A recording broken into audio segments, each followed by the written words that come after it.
Bonjour à toutes et à tous, bienvenue sur Grand Lille TV, ravi d'être en votre compagnie pour cette première édition du journal de la rédaction. Il est tout juste 7h en cette matinée du mardi 27 septembre, voici les titres de cette édition.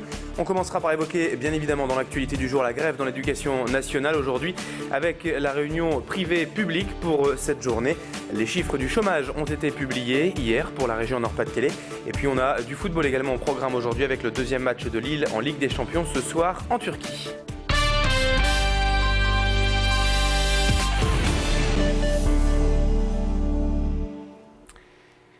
Et l'actualité du jour, c'est donc bien sûr la mobilisation, la grève annoncée dans l'éducation nationale pour ce mardi.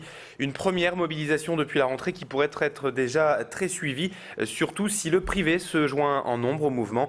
Certains enseignants et établissements privés ont en effet annoncé leur intention de faire grève aujourd'hui, mais reste à savoir combien seront-ils. Dans le public, en tout cas, nul doute que cette journée s'annonce très suivie.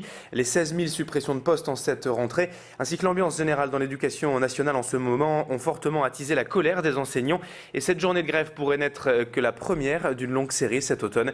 Alors en attendant, pour comprendre ce mouvement, nos reporters ont rencontré Anne-Sophie Clavé, la présidente départementale du SPEC, le syndicat privé de l'enseignement catholique, car eux aussi protestent contre les restrictions budgétaires dans l'éducation qui ont conduit cette année pour eux dans le privé à 1450 suppressions de postes. Et puis dans le premier degré, dans le privé, dans le Nord, il y a eu 112 classes supprimées dans l'enseignement catholique privé. On écoute ainsi la mobilisation de l'enseignement privé avec Anne-Sophie Clavé au micro de Julian Antoine.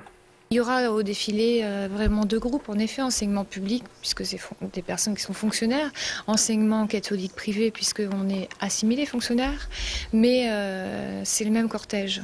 Hein. La revendication est la même, la volonté au bout, c'est vraiment d'avoir des conditions de travail et surtout des conditions d'enseignement, parce qu'au bout, c'est vraiment l'élève, l'enfant et l'éducation française. En bref, les chiffres du chômage ont été publiés hier pour la France et puis pour la région Nord-Pas-de-Calais. Et dans la région, donc, on comptait le mois dernier 225 395 demandeurs d'emploi sans aucune activité. C'est ce qu'on appelle la catégorie A, soit donc une légère hausse de 0,4% sur le mois d'août par rapport au mois de juillet, ce qui porte la hausse globale de chômeurs dans la région depuis un an à plus 1,7% de demandeurs d'emploi.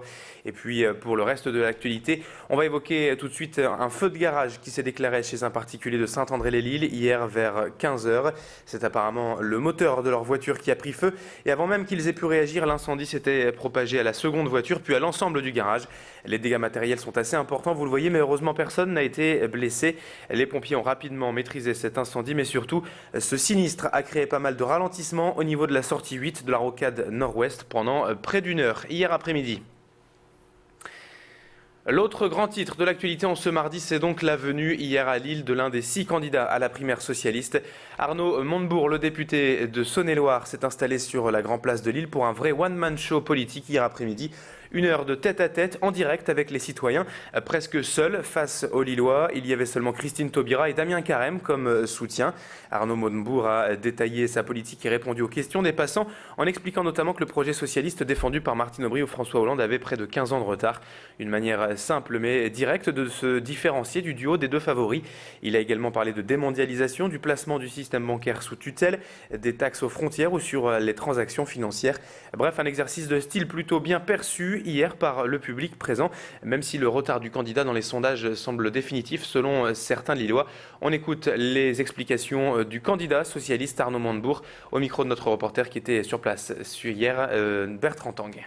Je crois que la France est dans une telle crise de désamour de la politique qu'il faut reconstituer la confiance, la reconstruire patiemment, pas à pas, aller voir les gens là où ils ont des problèmes, là où ils vivent et discuter avec eux et s'exposer à la foule des questions et des problèmes que les gens vivent. Voilà, c'est le sens de cette campagne très libre, improvisée, où nous défendons des convictions. Allez, dans ce journal, on évoque à présent un nouveau service de l'hôpital privé de la Louvière appelé Céliob et à l'initiative du docteur Dominique Bout. Ce service a pour but d'aider les personnes en surpoids à sortir d'une certaine spirale négative. Car avec Céliob, l'idée ce n'est pas de se concentrer uniquement sur la perte de poids, mais bien sur un changement concret du comportement pour comprendre les fonctionnements de l'individu obèse. On parle donc plutôt de gestion de stress, de traumatisme pour que la perte de poids soit durable. Et pour cela, une équipe est composée d'un psychologue, d'une diététicienne et d'un médecin endocrinologue endocrinologue qui oriente ses consultations sur l'hypnose ericksonienne. Explication justement avec cet endocrinologue, le docteur Bout, à l'origine du programme Céliobe, au micro de Macha Grunessen. On définit en fait en fonction du profil du patient une sorte de typologie en quelque sorte pour essayer de voir quel besoin a cette personne pour finalement aller mieux. Et c'est là qu'on se rend compte en fait qu'il y a on parle de personnes obèses en fait parce que la personne est là et son histoire et tout ce qui a pu l'influencer dans son environnement va jouer en fait.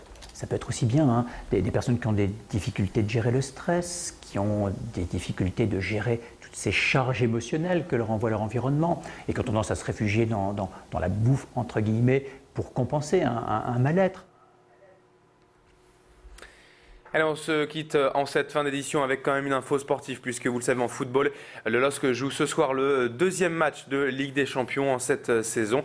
Un déplacement périlleux en Turquie à Trabzonspor et une victoire est quasiment déjà obligatoire après le résultat nul du premier match.